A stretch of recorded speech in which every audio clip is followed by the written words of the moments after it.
Hey everybody, it's Jason Blaha here, and I got a little tickled. I was doing my other video this morning talking about protein-infused products and supplements and things, and how most dietitians agree they're pretty much useless.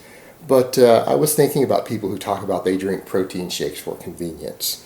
So let me put on my let's not add a weaponsmithing, do a little bit of crafting, and let's talk about this. And I find that pretty amusing because the truth is it's not really a cost factor for a lot of people because look, like half the world, 50% of people even in the Western world are lactose intolerant.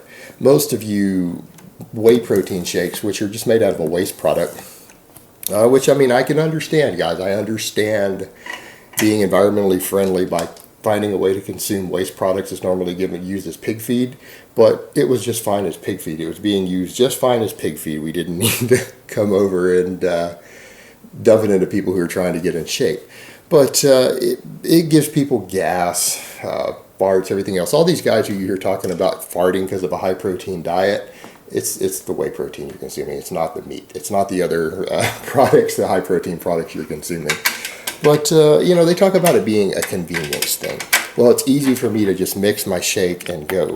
But when you think about it, that's the weirdest thing I've ever heard. Because, again, it's not a price thing because the cheaper ones give everyone gas and cause stomach problems. And they've got lead and arsenic and all sorts of stuff found in them by Consumer Reports to the point to where you're probably a lot safer just consuming real food.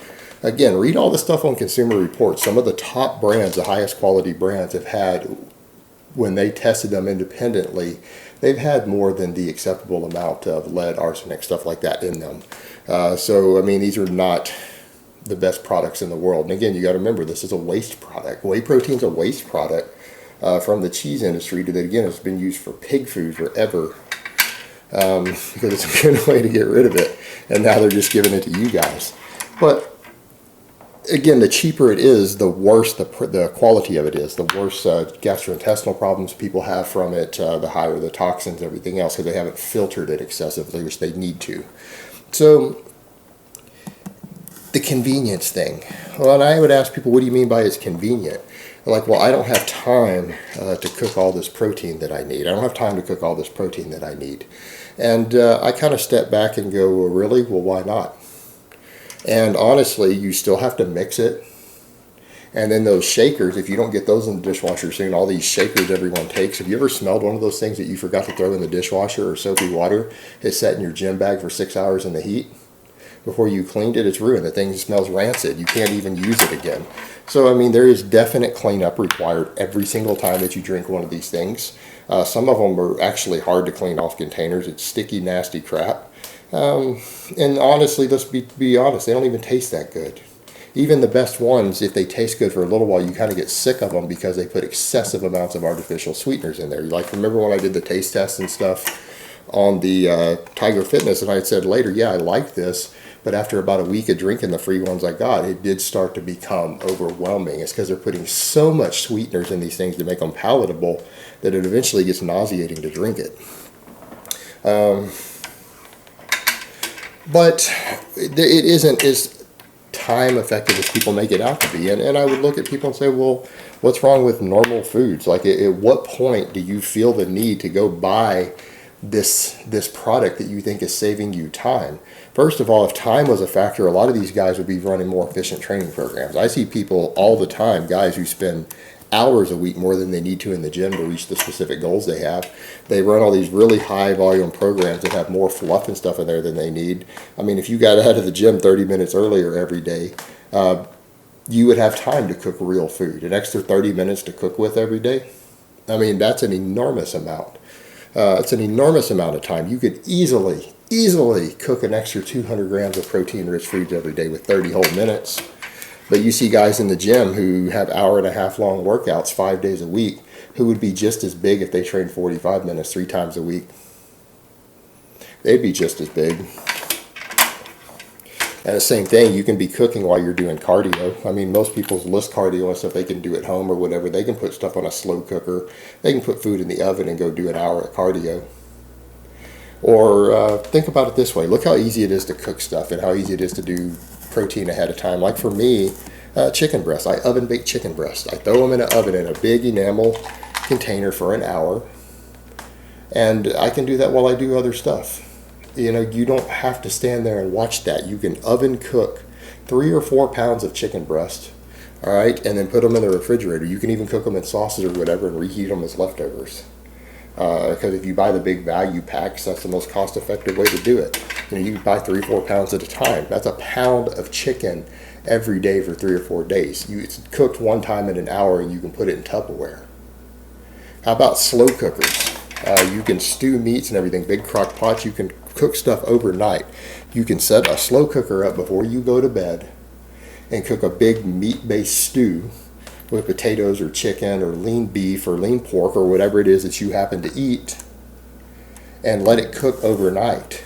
And if you do it with the right veggies and stuff mixed in there, you can make absolutely amazingly delicious high protein foods that cook overnight that last for days. I mean, if you do stuff in a slow cooker or a crock pot correctly, that stuff is amazing even when you reheat it.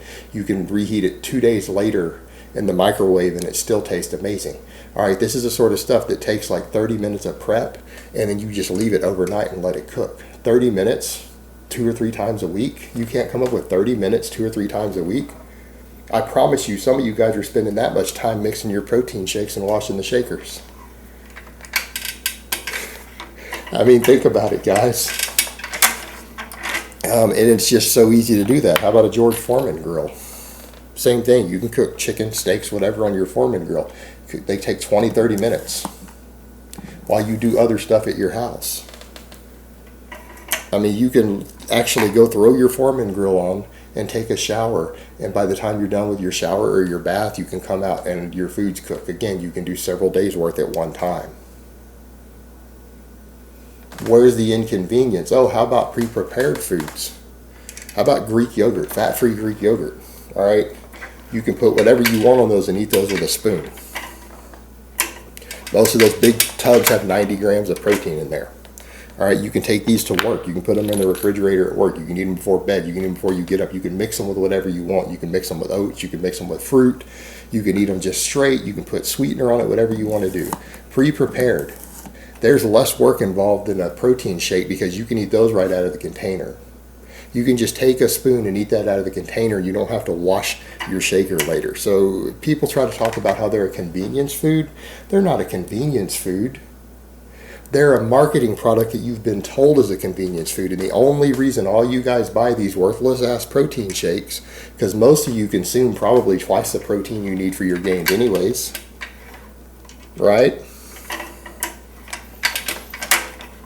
So people are consuming these worthless ass protein shakes because they've been marketed to you, because you see them at the gym being sold at the counter. All your friends take them. When you join anything fitness related on YouTube or Facebook or social media, you're going to be spammed with ads for protein shakes over and over and over. But they're not a convenience food. All the other things that I listed are actually more convenient, oftentimes more cost effective, and far more delicious and nutritious sources of protein for anyone who's trying to consume even a really high protein diet. And again, I'm even giving you guys the benefit of the doubt that you need as much protein as you think you do. That's a whole nother topic that you really don't. But we're assuming personal preference. All right, you're one of those people that think you need 200 grams of protein a day, or you enjoy eating that much. But if you're doing the protein shake as a convenience thing, you're not doing it because you enjoy high protein foods. You're not enjoying high protein foods. You're slamming a shake, a nasty ass shake. You're doing it because you have been told by an industry that you need those protein shakes. And if you're not taking them, you're not getting all your gains. And they're so easy to work in between meals. Well, you know what? So is Greek yogurt and pre-cooked steak. Come on, guys. If you're really struggling with convenience of protein, get a slow cooker, all right, and run that thing 2 or 3 times a week overnight while you sleep. It takes almost no time at all. It's absurdly fast. This is not a problem. All right, people who say this really are completely out of touch sometimes, who really think that it's that difficult for them to get enough protein that they need all these shakes all the time.